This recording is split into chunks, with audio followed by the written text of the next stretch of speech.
tired. Sit with that for a moment. Before the next thing. Before the phone. Before the thought that just tried to interrupt what I am about to tell you. Let that sentence find a chair in your chest and sit down. I admire the heart you carry. Not just love, admire. There is a difference, and it matters. Love is the baseline of who I am toward you. Admiration is what I add on top of it when I watch how you have walked. Most of my children have learned to receive a thin, polite kind of love from me. A love that feels like duty. That is not the love I have for you.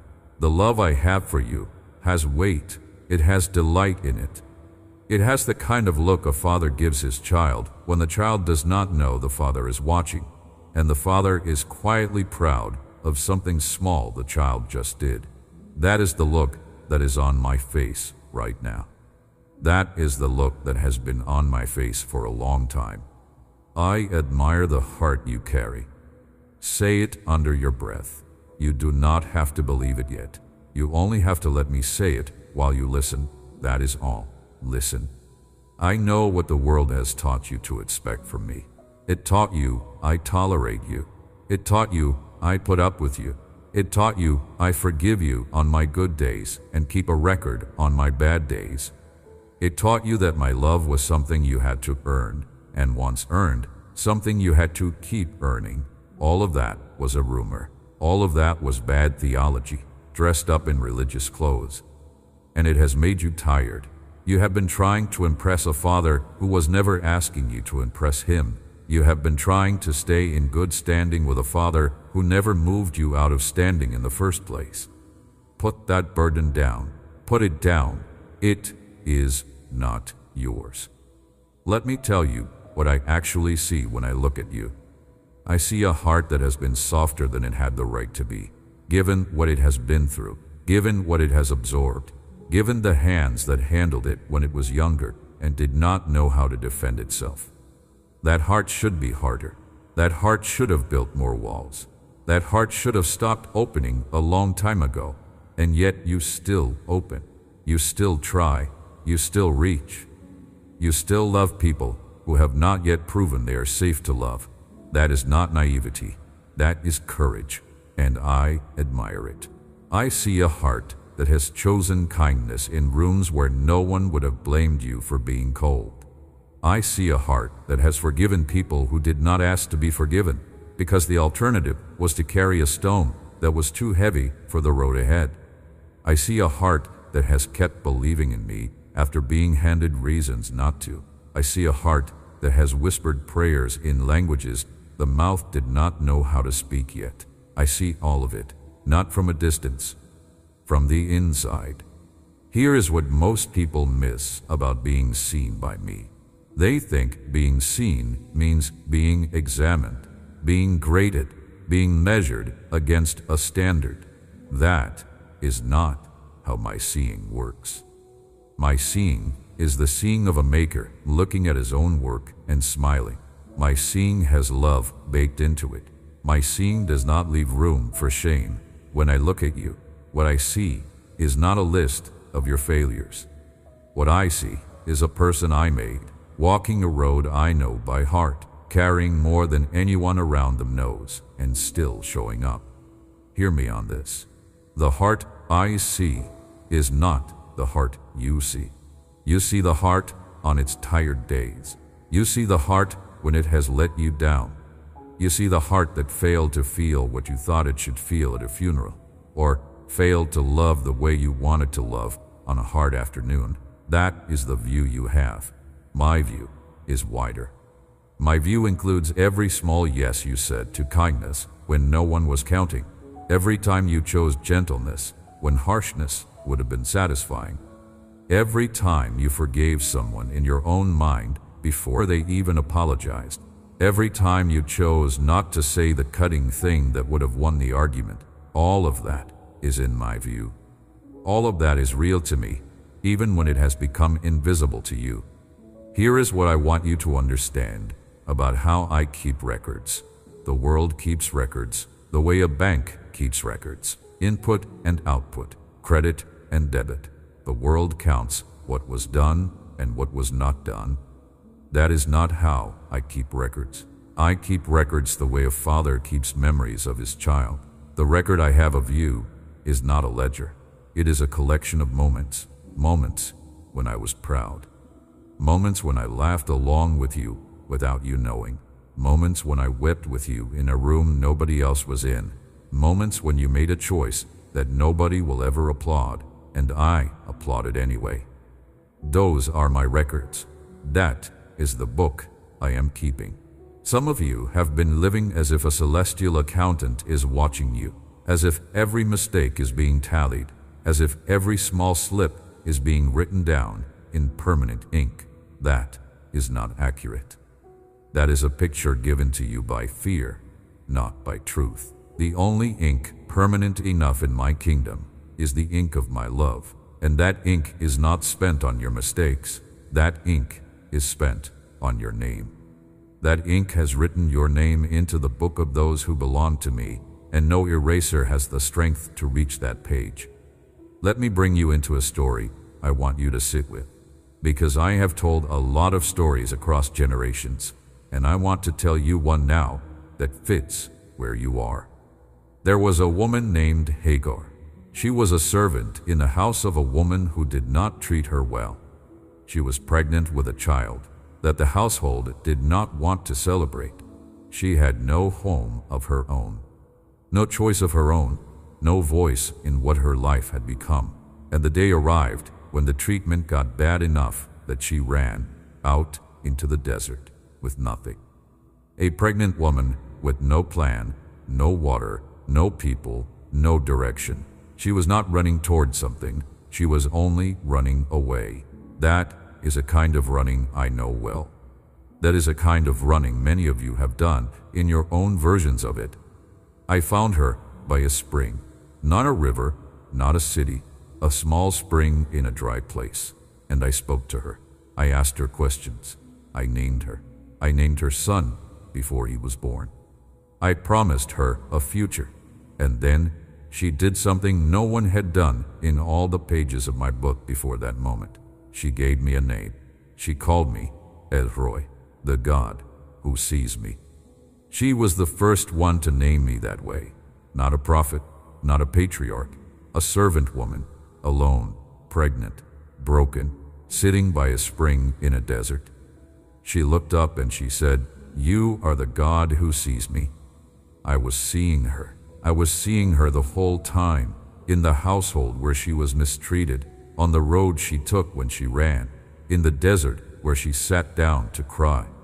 Not one moment of her story happened outside my sight, and I did not only see her, I admired her. I admired the heart that had kept beating through the years of being treated like she did not matter. I admired the courage it took to leave a bad place even without a map. I admired the softness she had not lost, even though she had every reason to lose it. I am telling you her story because I want you to hear yourself in it. You have felt like Hagar more than once, in a room where you were not treated well, on a road you had to take alone, in a desert where you were not sure you were seen. I was there. I saw you. I admired you. And I am the same God who sees you now, exactly as you are, with the same tenderness that found her by that spring. You are not a servant in my house. You are a child. But the truth that Hagar learned is the truth I want you to learn. The truth is that I see you in the dry places. I see you when no one else is looking. I see you when the story of your life has gotten small in the eyes of the world. And what I see, I love. And what I love, I am not ashamed of. And what I am not ashamed of, I will speak well of in every room for all the days of your life. I admire the heart you carry. Now breathe. Just breathe. Put your hands somewhere on your body where you can feel the heartbeat, the chest, the wrist, wherever. Feel that rhythm. That is not the work of your hands. That is me, pulsing through you, keeping you. I have been doing that since before you took your first breath. Every heartbeat is me saying yes. I want you alive. I want you here. I want you a little longer. I am not done with you. You are not a task. You are not a project. You are not a problem I am trying to solve before I can enjoy you. I enjoy you now, in this state, before the healing you are waiting for, before the clarity you are asking for, before the answer to the thing you have been praying about. I enjoy you right now, exactly as you are, with the thoughts you just had, with the worry that has not left, with the weariness you cannot explain. I know you have a hard time receiving that. Most of you have been shaped to believe that love must be earned, and once earned, must be maintained with effort. And so, when love arrives without a price tag, your instinct is to check the fine print, to look for the condition, to wait for the other shoe to drop. There is no fine print. There is no condition. There is no shoe. There is only me, looking at you, delighted. Let me unteach you some lies, gently. Lie 1. You are tolerated here. No, you are welcomed here. You are wanted here. There was never a moment when heaven sighed and said, "Fine, let them in, I guess." Heaven said, "Yes, that is my child. Bring them close." Your welcome is not conditional. It is not probationary. You are not on a trial period that you can fail out of. You are in the family. You have been in the family since before you knew the family existed. Lie 2. You are loved in spite of. No, you are loved because of. That is a subtle thing, and I want you to hear it. The world loves in spite of. The world says, even though you are like this, I will love you anyway. I do not love like that. I love because of. I love because you are the one I made. The things you think of as flaws are often the places where my hand has been most at work. The things you are most embarrassed by are often the places where my love has been most intimate. I do not love you despite your story. I love you through your story. All of it. The parts you tell and the parts you hide. Lie 3. My admiration has to be earned by performance. No. My admiration is a response to who you are, not what you do. When I say that I admire you, I am not admiring a resume. I am not handing out trophies based on your best moments. I am looking at the whole of you, the way you show up, the way you try, the way you ache when you have let someone down, the way you stay tender, the way you come back, the way you keep going when going is hard. That is what I admire, and it has nothing to do with whether you hit a goal this week. Lie 4. If you really knew how I feel about you, you would get proud and drift for me. No, that is backwards. It is a strange piece of religious thinking that says we have to be kept small so we do not wander. My love does not make people proud. My love humbles people. The ones who truly know how loved they are walk softer than the ones who are not sure. They have less to prove. They have less to defend. They can afford to be generous because they are not running on empty. I want you full. I want you so full that you have nothing to prove to anyone in any room. That fullness is the beginning of real freedom. There is a part of this I have been saving, about a name. Hold that. We will come to it now, the long way, through a story. Sit with me a little longer. There is a story I want to tell you. A story about a girl who was given 2 names and who lived under one of them for a long time before she remembered the other. And before she could become what she was made to be, she had to learn that the second name was not the truer one. The first one was. The hidden one was. Her first name was Hadassah. It meant myrtle, a small, fragrant tree that grew in places nobody bothered to look. The myrtle does not impress. It does not climb high. It does not stand out from far away. You have to come close to know what it is. You have to be near enough to smell it. The name fit her. She was a quiet girl, an orphan. Both of her parents had died when she was small, and her older cousin Mordecai had taken her in and raised her as his own. He was not her father. He became her father by choice, the way the best fathers in this world are made, by daily showing up. He fed her. He taught her. He told her the old stories of her people, the ones who had been carried into a foreign land. He told her she was named after the myrtle for a reason. The myrtle survives. The myrtle is humble and durable. The myrtle keeps its leaves through the long, dry seasons. He wanted her to know her name was a small green promise. But the place she lived in did not call her Hadassah. The place she lived in called her Esther. That was her Persian name, the name the empire used. Esther meant star. It also sounded like the name of a foreign goddess, and that troubled her cousin, who knew the stories. She had been given a name to fit a court she did not belong in, and a faith she had not chosen. The name was for going out. The name was for the public. The name was the costume the world made her wear. Hadassah was for the inside. Esther was for the outside. And for a long time, she lived more in the outside name than the inside one. You know how that goes. You have lived in your outside name longer than your inside one. The world has been calling you the version of yourself that fits its categories, the job title, the role, the expectation, the label that came from a wound, the label someone else handed you because they did not know what to do with the actual you. You have answered to that name out of habit. You have responded when it was called. You have started to believe it was the truth about you. It was not. It was the costume. The inside name has been waiting all along. Hadassah ended up in the king's palace, not by her choosing. There was a search across the kingdom. Young women were taken from their homes. She was taken with them. She did not have the option to refuse. She was given a year of preparation, oils, perfumes, training in how to walk and how to speak and how to be presented. 1. She was being shaped to fit a room she did not ask to enter. Many of you have lived through your own version of that, being trained for a life you did not choose, being polished for a stage you did not want to stand on, being prepared for a role that was not actually who you were.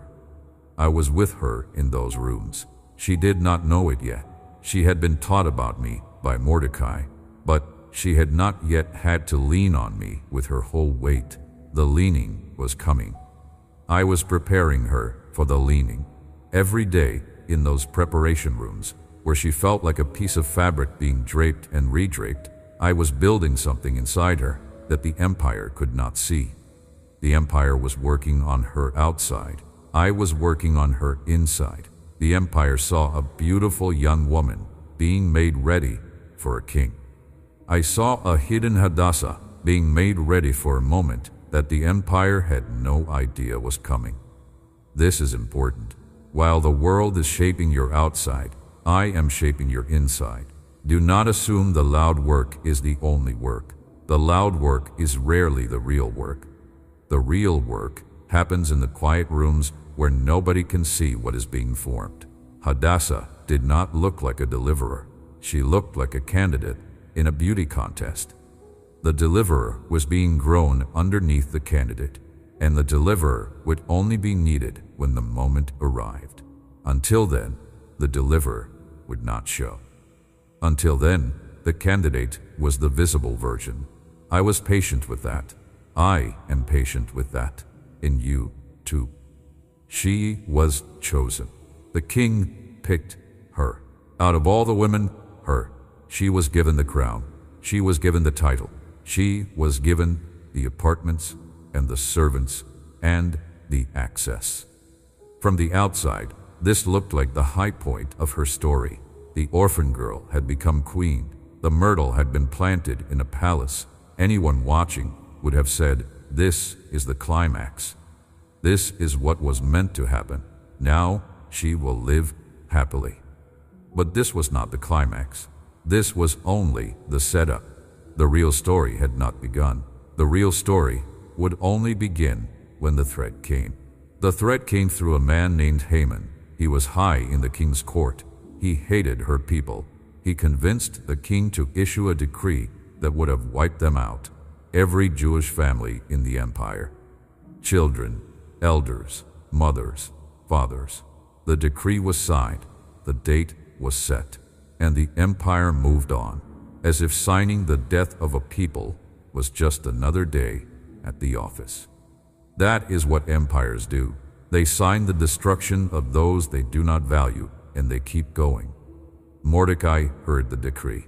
He went into mourning. He stood at the gate of the palace in sackcloth. And he sent a message to Hadassah, who was now Esther, who was now queen, who was now far enough inside the palace that the news of the decree had not yet reached her. He sent her the news. And then he sent her this: "Perhaps you have come to this position for such a time as this." Such a time as this. Hear those words. Such a time as this. He did not say, "You have arrived." He did not say, "You have made it." He said, "Perhaps the entire arc of your unlikely life, the orphaning, the cousin who took you in, the kidnapping into the palace, the year of preparation, the choice by the king, perhaps all of it was for this single moment. Perhaps the unlikely path was a path. Perhaps your strange life was an aim.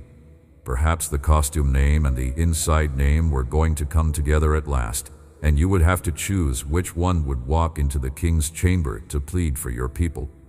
Feel that for yourself, because it is your moment too, not the same circumstances, your circumstances, the unlikely path you have walked, the orphaning of one kind or another that you went through, the shelter you found that was not what you had pictured, the training you did not ask for, the doors that opened that you did not understand, the doors that closed that you grieved.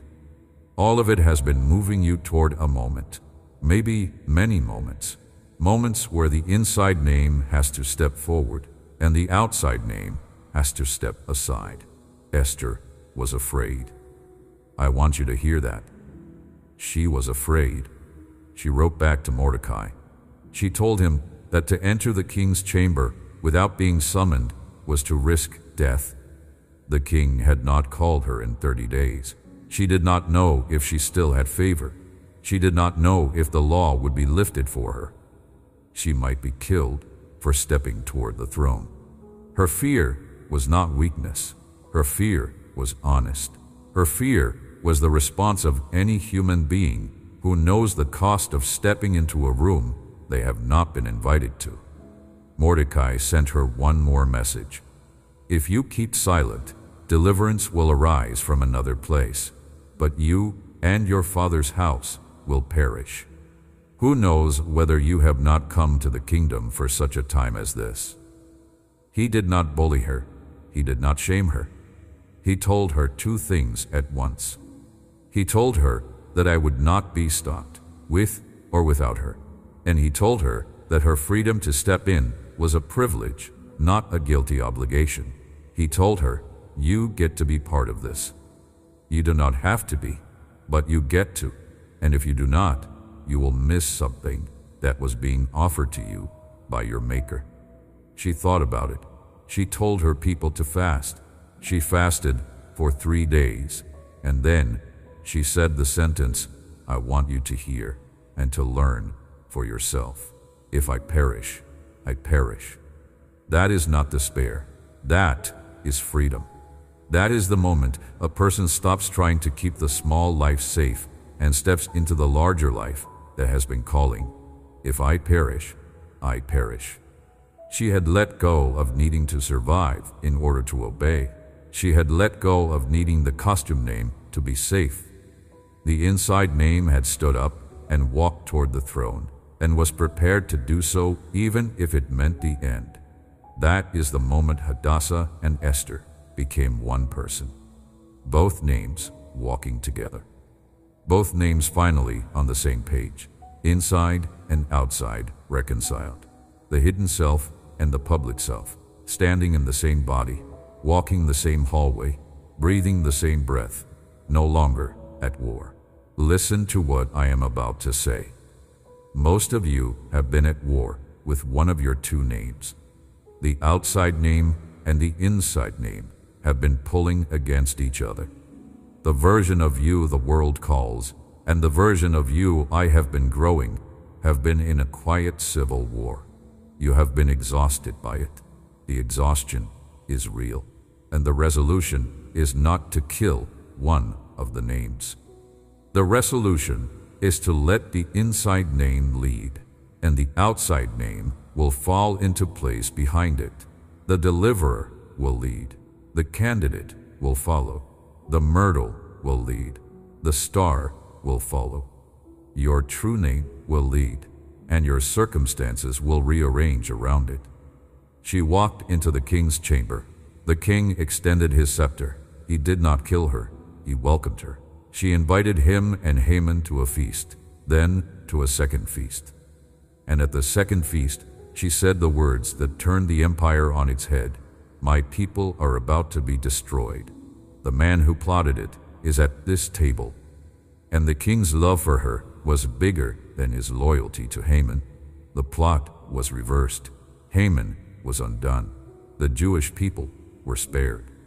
A festival was instituted that her people still keep thousands of years later, called Purim, to remember the day when a queen who used to be an orphan stepped into a room and changed the course of a nation by saying yes to the inside name. She had two names her whole life. By the end of the story, only one mattered. Hadassah was who she was. Esther was the title she carried for a while, in order to do what Hadassah had been made for. The inside name was the truer name. The outside name was the assignment. The outside name had been useful and would always be remembered, but the inside name was what I had called her from the beginning. You have an inside name too. I have been speaking it over you for years, mostly under the noise of the outside name. Sometimes you have caught snatches of it. A moment in worship when you felt seen and you did not know why. A moment in nature when you felt like everything was right with you and you could not explain it. A moment in a long drive when a sentence dropped into your spirit that did not come from anywhere on earth. Those were me, calling you by your inside name, the name the world has not learned yet. The name that has been yours since before you were born. Let me tell you what I notice in the Esther story that most people miss.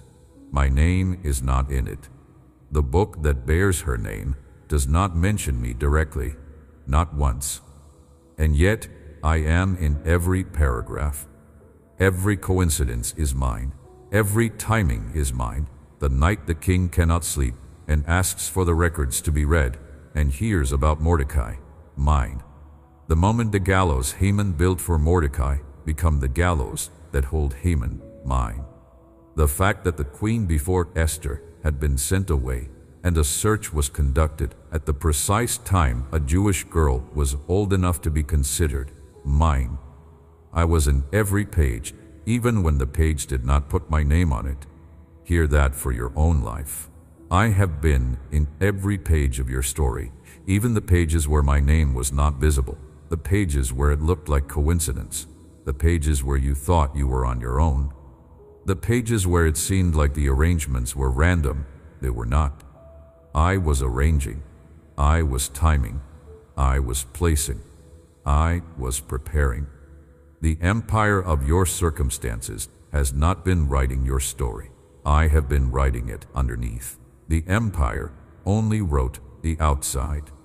I want you to receive something now, not in a future moment. Now, I am going to speak your identity over you, and I want you to let the words in. You are mine. That is the first sentence of your real story. Every other sentence is a footnote.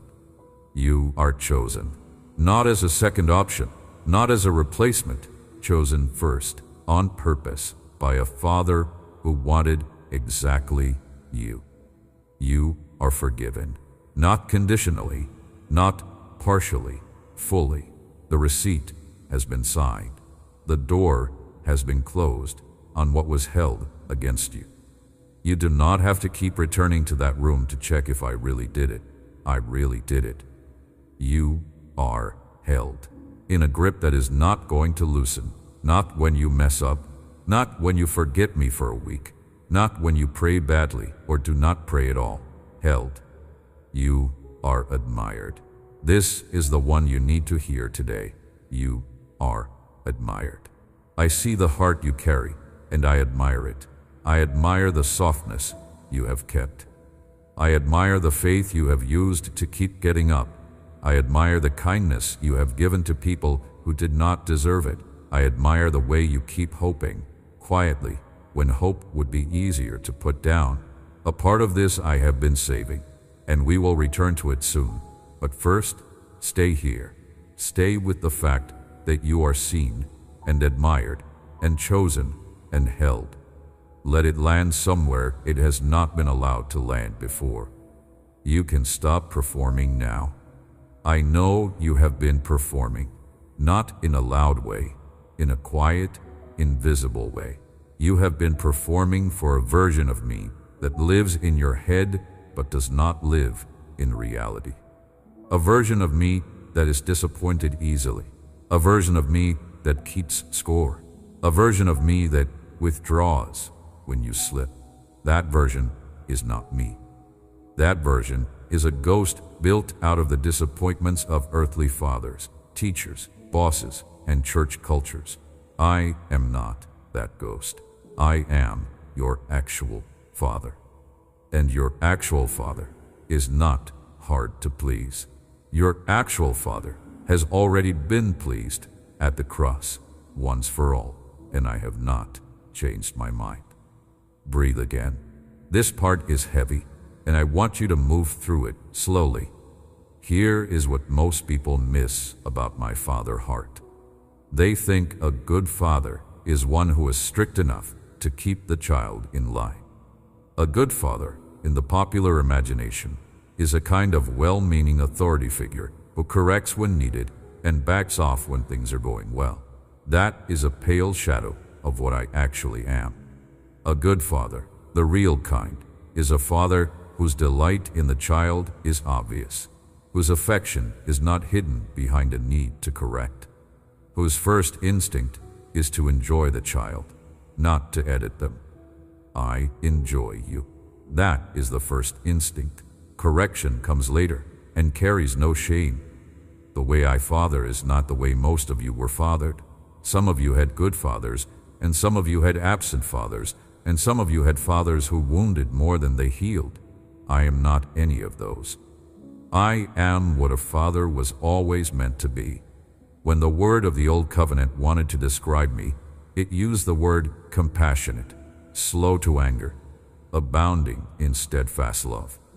That is the self-description I gave to my own people when I was asked to describe myself. That is what you can take to the bank: compassionate, slow to anger, abounding in love.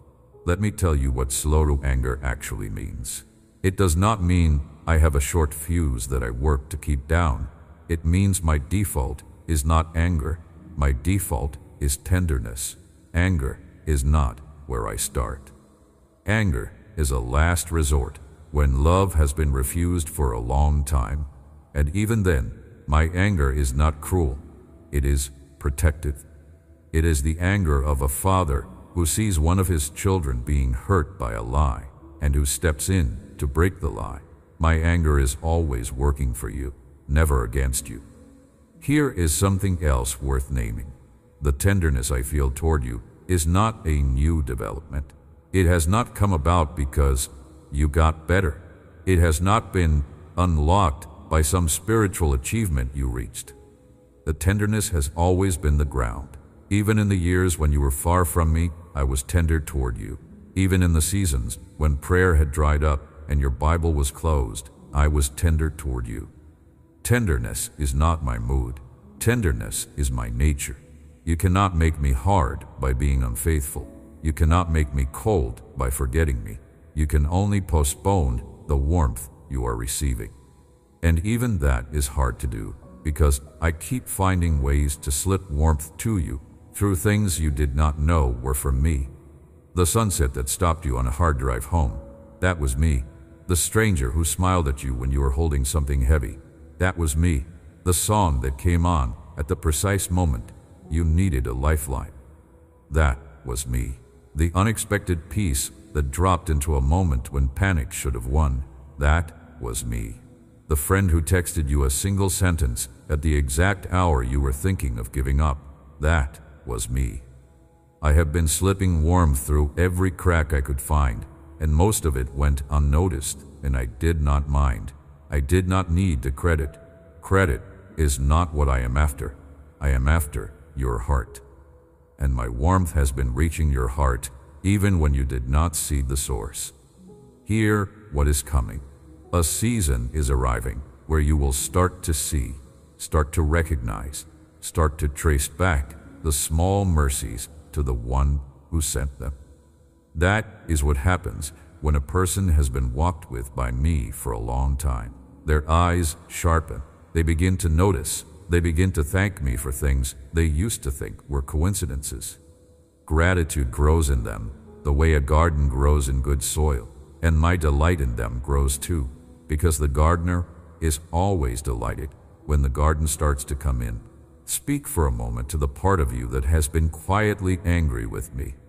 I can handle that. You do not have to hide it. Some of you have been carrying a small, polite anger at me for years, over a thing that did not go the way you hoped, over a prayer that did not seem to be answered, over a person you loved who left, over a health situation that has not turned. You have not said it out loud because you were taught that anger at God is sinful. I want to tell you what I think about that anger. I think it is honest, and I would rather have your honest anger than your polite distance. Tell me, out loud if you can, what has been the source of the anger? What has made you wonder whether I really saw you? What has made you question my goodness? You do not have to protect me from your questions. I am not fragile. I am not going to withdraw because you finally said the thing. I am going to come closer. I am going to sit down in the room with you and hear it. And then I am going to slowly, gently begin to tell you the part of the story you did not see, the part that was happening underneath, the part where I was present the whole time.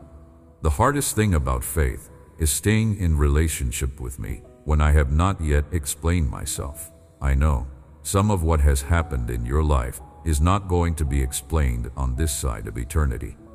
I know that is hard to hear, but I want you to know that the absence of explanation is not the absence of care.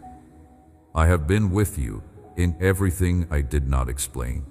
I have been holding you in everything that broke. I have been forming something in you that will only be visible later.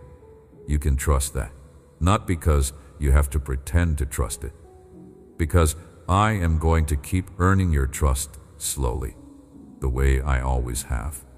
Here is what I want to say about the thing you are most disappointed about. I see it. I have not turned away from it. I am not ashamed of how long it has taken. I have not forgotten your prayers.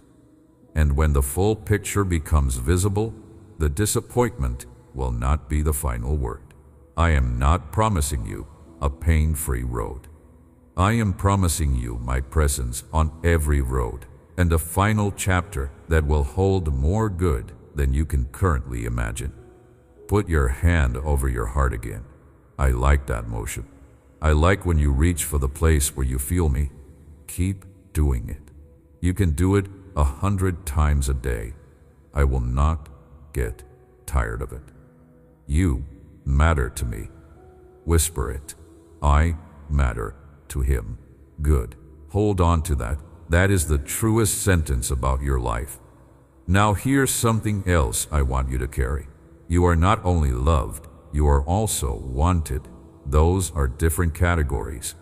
Love is what a person owes you because of who they are.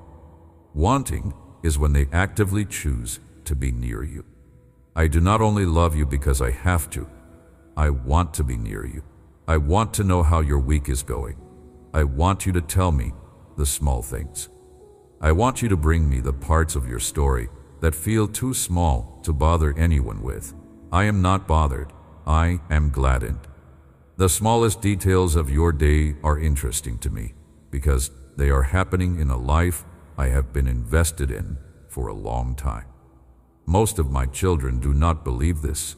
They believe I only want the big requests, the emergencies, the crises. They think the small things are not worthy of my attention. They think if they tell me about the small hurt, I will be annoyed. I will not be annoyed. There is nothing in your life too small for my care. The frustration at work, the disagreement with a friend, too. End quote. The small disappointment you cannot shake. Bring it. Bring all of it. The smallest joys too. Bring me the small joys.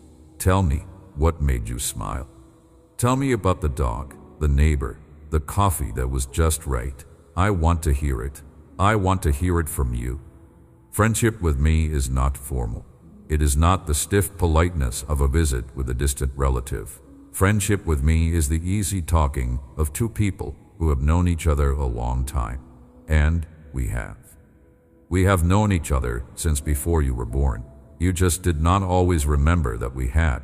Now you remember. Now you know. And the conversation can become what it was always supposed to be.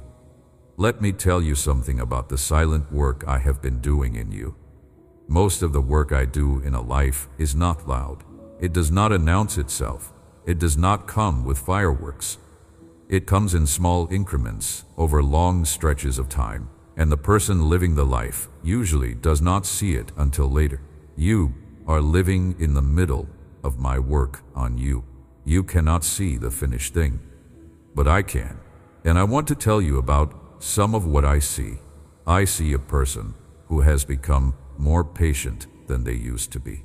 Even if you do not feel patient, even if you still lose your patience and apologize, I see more patience than you had 5 years ago. The growth is real. You have been changing. You have been becoming softer in the right places and stronger in the right places, both at once. That is my hand. I see a person who has become more honest than they used to be. You have stopped lying to yourself about certain things. You have stopped performing in rooms where you used to perform. You have learned to say, I do not know. You have learned to say, I was wrong. You have learned to say, I am tired. Those are enormous shifts. Those are the shifts that happen when I am working under the surface. I see them. I see a person who has become more compassionate. Because pain has taught you things easy seasons cannot teach. Because you have sat with your own weakness long enough that you no longer look down on weakness in other people. You have become someone who knows how to be present for a friend going through something hard. That is not a small thing. That is a pearl. And pearls are made by long friction, not by quick heat. I have been making a pearl inside you. I see a person whose faith has gotten quieter and deeper.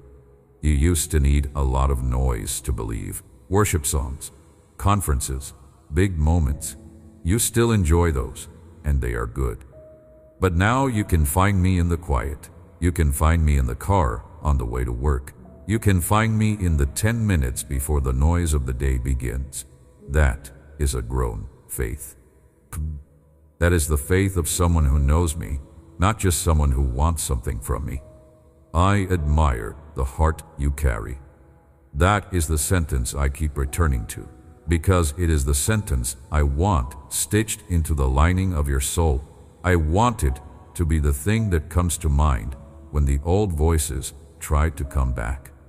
The old voices will try. They will tell you, you are a disappointment. You are not.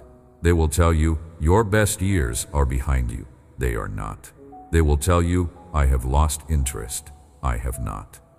The old voices will try to retake the territory they used to hold. I am giving you a sentence to meet them with. Let that be the wall they run into. I want to talk about the part of you that is still hiding. I know there is a part. There is always a part. A part that has not been offered to anyone, not even me. A part that you keep in a small room inside yourself that you do not show. Maybe it is a shame. Maybe it is a disappointment with yourself. Maybe it is a desire you are afraid to say out loud. Maybe it is a memory. Whatever it is, you have not handed it over yet. You have let me into every other room except that one. I am not going to force the door. I am not that kind of God. I am not going to barge in. I am going to stand in the hallway outside that door, patiently, as I have been standing for however long it has been closed. And I want to tell you something that might surprise you. I do not need the full tour to love you.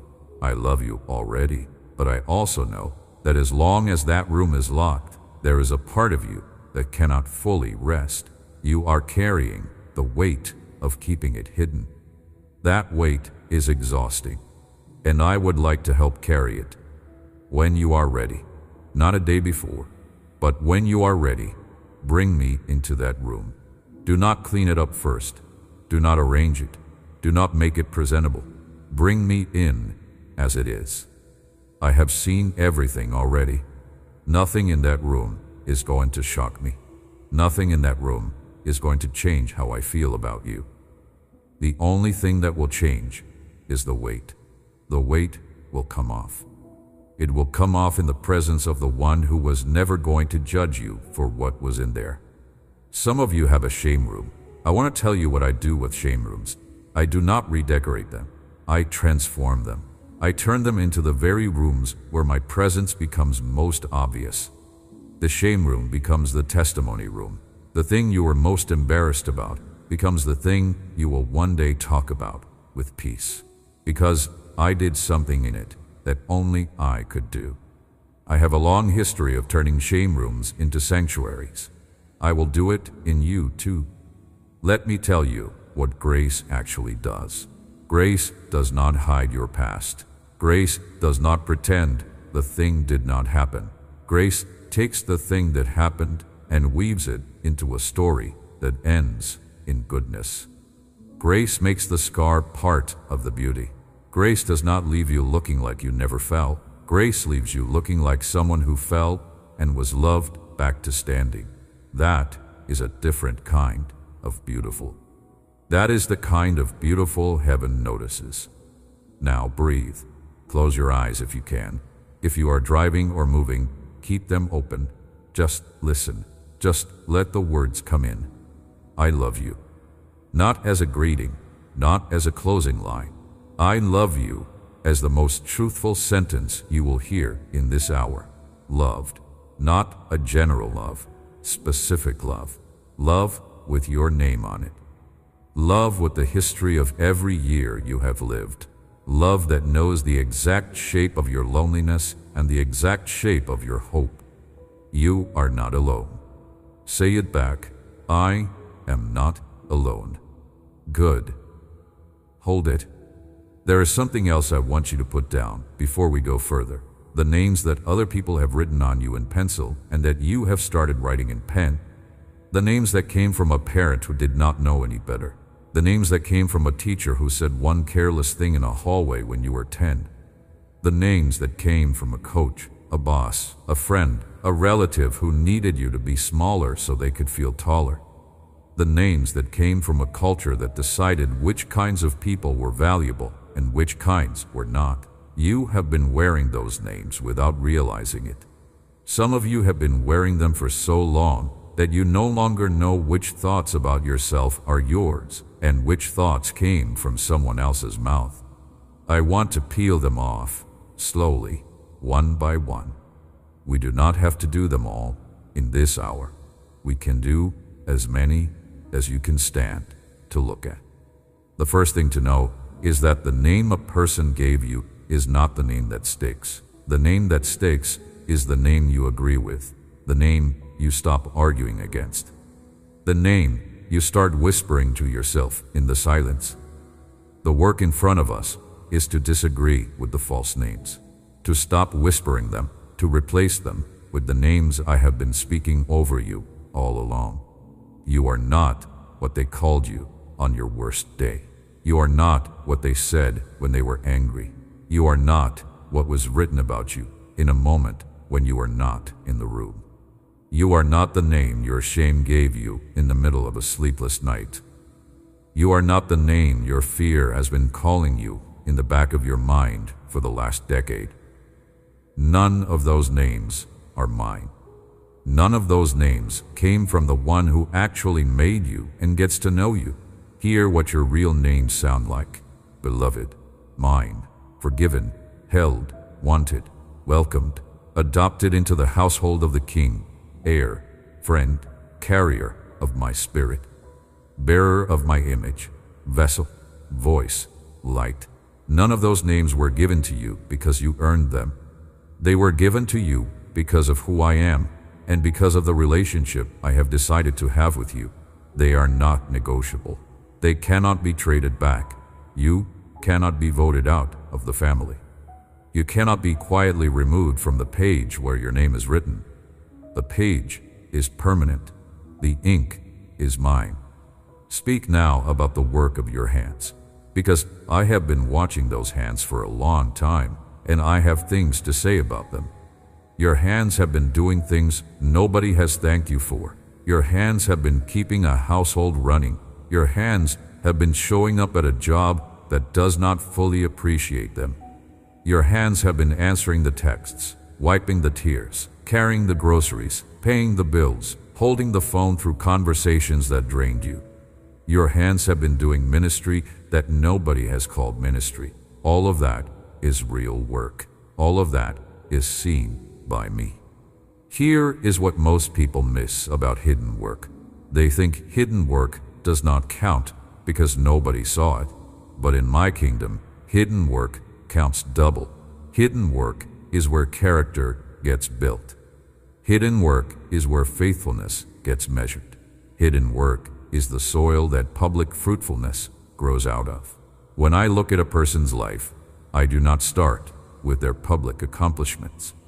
I start with their private faithfulness.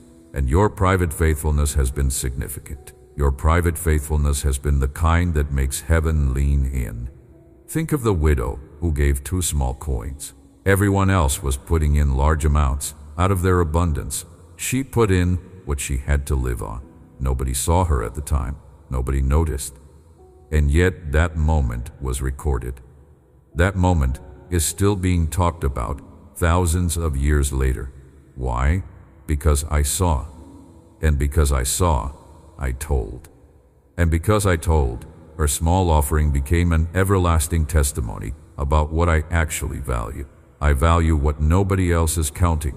I value what is poured out without an audience. I value the hidden faithfulness that has no earthly reward attached. Your hands have been doing that kind of work. And the reward attached to that kind of work is not small. It is just delayed. It is just not paid out in the currencies this world understands. It will be paid out in currencies that